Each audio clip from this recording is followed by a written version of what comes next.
હવે પ્રાણીઓમાં રોગકારક સૂક્ષ્મજીવ last point આપણે ક્લિયર કરીએ બેટા. સૂક્ષ્મજીવો માત્ર મનુષ્ય તેમજ વનસ્પતિમાં જ રોગના કારક નથી, પ્રાણીઓમાં પણ થાય. એન્થ્રેક્સ મનુષ્ય પૂછે, એન્થ્રેક્સ તો કે મનુષ્ય અને ઢોરમાં થતો ગંભીર રોગ છે. કયો રોગ મનુષ્ય અને ઢોરમાં થતો ગંભીર રોગ છે? એન્થ્રેક્સ, જે બેક્ટેરિયા દ્વારા થાય છે, ઢોરમાં ફૂટ અને માઉથ ડિસીઝ વાયરસ દ્વારા થાય છે. જો એન્થ્રેક્સ મનુષ્ય અને ઢોરમાં થતો ગંભીર રોગ છે, જે કેના દ્વારા? બેક્ટેરિયા દ્વારા થાય છે, અને ઢોરમાં ફૂટ અને માઉથ ડિસીઝ વાયરસ દ્વારા થાય છે. હવે મનુષ્યના રોગો જોયા, પ્રાણીઓના રોગો જોયો.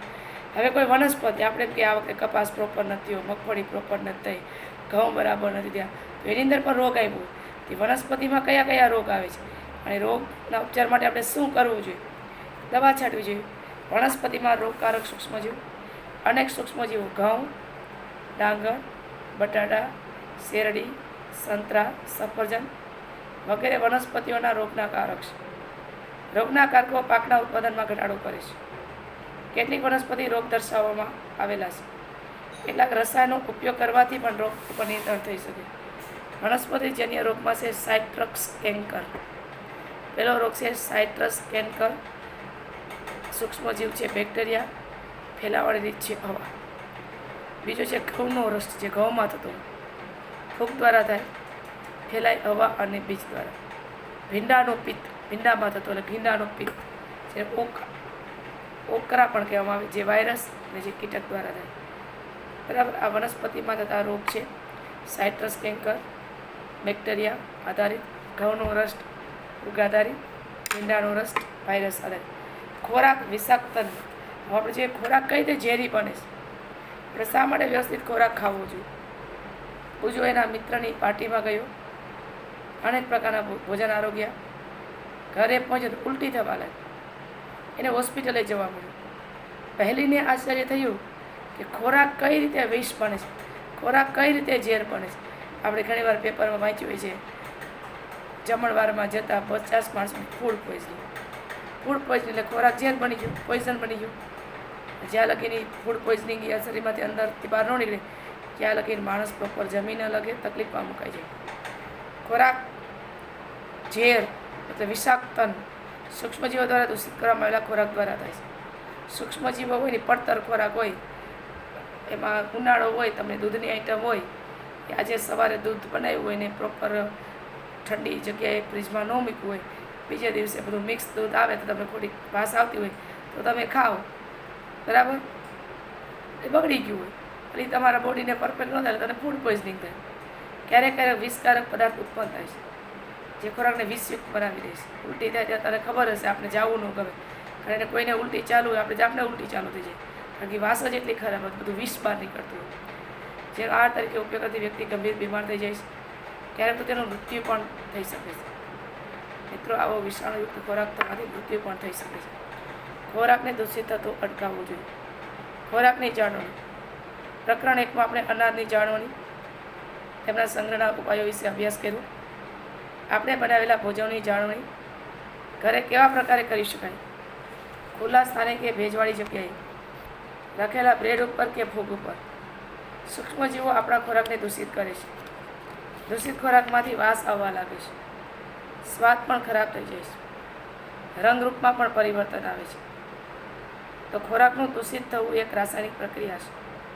પહેલી એક કેટલીક કેરીઓ ખરીદી, એ ઘણા દિવસો સુધી તેને ખાધી નહીં, પછી જોયું તે બગડી ગઈ હતી. એની દાદી દ્વારા બનાવવામાં આવેલ કેરીનું અથાણું લાંબા સમય સુધી કેમ બગડતું નથી? કેરી બગડી ગઈ, અથાણું કેમ બગડ્યું નહીં? કારણ કે કેરીની અંદર મિત્રો આપણે મીઠું નાખીએ છીએ. જેટલી વસ્તુ ખારી ને એટલું બગડે નહીં, બરાબર. આપણે અથાણું ખારું, કેરી તો મીઠી હોય, એમાં ક્યાં આપણે પાકી કેરીમાં બગડી જાય. આપણે જે ખાટી કેરીનું અથાણું કરીએ છીએ, આપણે અત્યારે કર્યું હોય, અત્યારે સિઝન હશે, બરાબર, 15-20 દિવસ પહેલાં તમારા મમ્મીએ કરી લીધું હશે, અને પ્રિઝર્વ કરવા માટે આપણે એમાં મીઠું નાખતા હોય છે. અને ફ્રીજમાં અથાણું રાખો તો કોઈ દી કાળું નથી થતું, બરાબર. આખું વરસ એવું ને એવું રહીશું. આપણે મીઠું અથાણું હોય, ગોળ કેરી ફ્રીજમાં ન રાખે તો જામ થઈ જાય.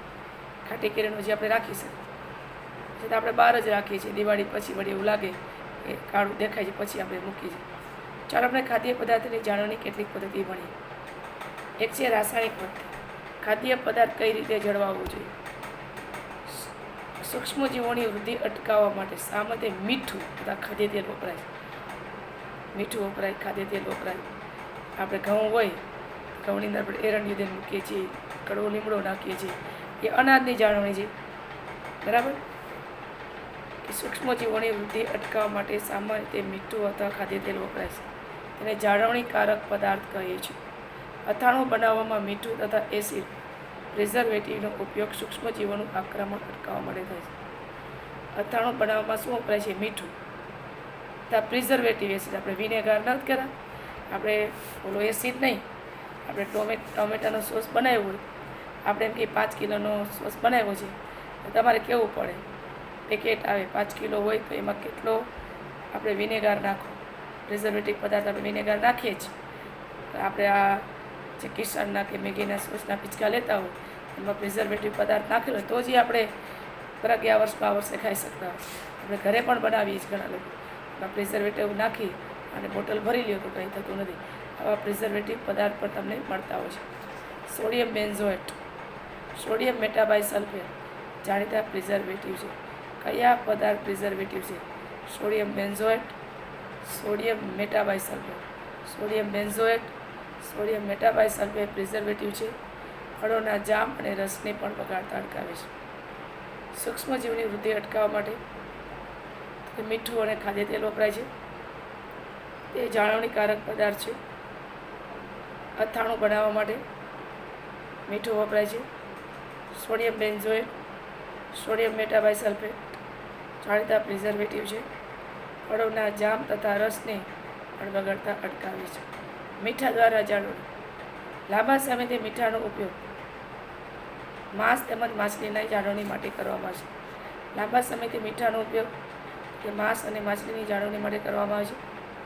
બેક્ટેરિયાની વૃદ્ધિ અટકાવવા માટે માંસ તથા માછલીઓના સૂકા મીઠાથી ઢાંકી દેવામાં આવે છે. મીઠાનો ઉપયોગ કેરી, આમળા તેમજ આંબલીની જાળવણી માટે કરવામાં આવે છે.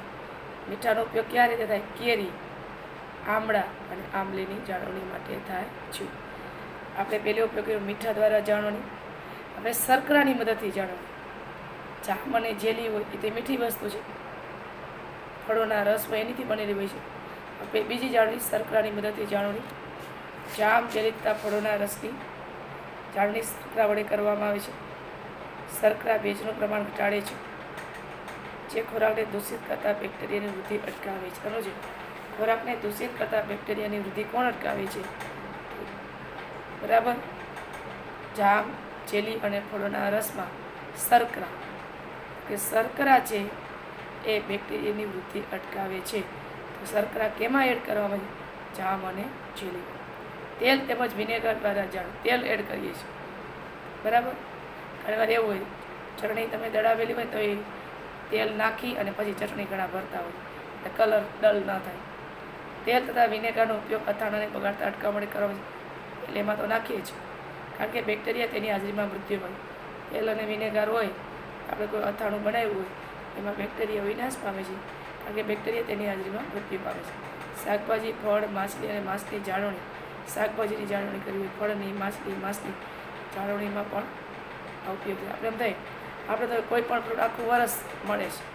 એપલ કયો, મેંગો કંઈક 2 ફળને બાદ કરતા બનાના કયો, બરાબર, તો એ પ્રિઝર્વેટિવ કરેલા હોય. સિઝનમાં તમે 60-70 રૂપિયા એપલ મળતા હોય, બાકી એપલ 200 ને 250 કિલો, એ પ્રિઝર્વેટિવ એપલ હોય, એની જાળવણી કરેલી હોય. ગરમી તેમજ ઠંડીથી સારું.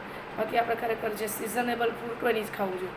અત્યારે મેંગોની સિઝન તો મેંગો છે, ચીકુની સિઝનમાં ચીકુ ખાઈ લેવાના, પછી ભલે આપણે ખાઈ શકીએ કે ન ખાઈ શકીએ. ગરમી તેમજ ઠંડીથી સારવાર. તમે તમારી મમ્મીને દૂધ ગરમ કરતા જોયું છે. આપણે સવારે દૂધ આવે તો દૂધ ગરમ કરીએ, ઠંડુ થાય પછી ફ્રીજમાં મૂકીએ છીએ. ગરમ કરી અને ઠંડુ પાડીએ છીએ. એટલે ગરમી ઠંડીથી વૃદ્ધિ બેક્ટેરિયાનો આપણે નાશ કરીએ. ગરમ કરીએ એટલે બેક્ટેરિયા નાશ પામી જાય.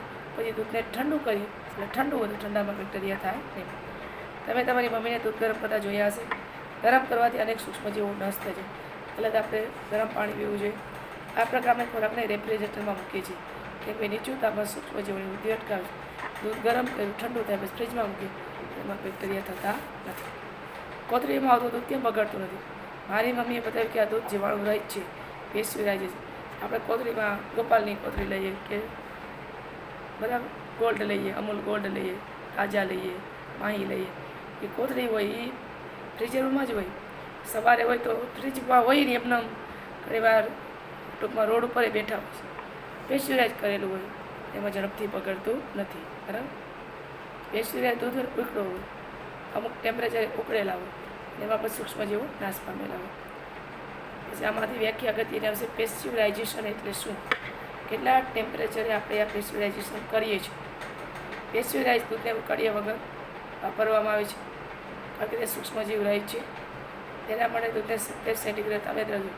પેસ્ચ્યુરાઇઝ દૂધને 70 સેન્ટીગ્રેડ તાપમાને 15 થી 30 સેકન્ડ માટે ગરમ કરવામાં છે. પેસ્ચ્યુરાઇઝ દૂધને તો કે 70 સેન્ટીગ્રેડ તાપમાને 15 થી 30 સેકન્ડ માટે ગરમ કરવામાં આવે છે. પછી તરત ઠંડુ કરી તેનો સંગ્રહ કરવામાં આવે છે. આવું કરવાથી સૂક્ષ્મજીવોની વૃદ્ધિ અટકે છે. આ પ્રક્રિયાની શોધ લુઈ પાસ્ચર નામના વૈજ્ઞાનિકે કરી હતી, કે પેસ્ચ્યુરાઇઝ દૂધ કઈ રીતે કરવું તેની શોધ કોઈને કહી, લુઈ પાસ્ચરે કરી, અને આથી તેને પેસ્ચ્યુરાઇઝેશન કહે છે. હવે આપણે નેક્સ્ટ ભણશું સંગ્રહ અને પેકિંગ. એ પૂરું કરાવી દઉં.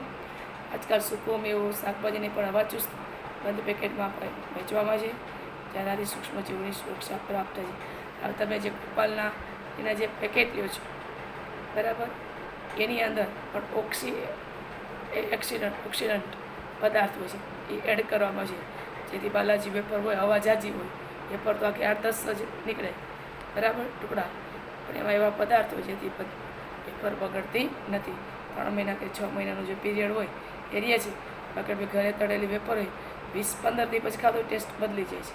નેક્સ્ટ વિડીયોમાં નાઇટ્રોજનનું સ્થાપન તમે શેર કરું છું.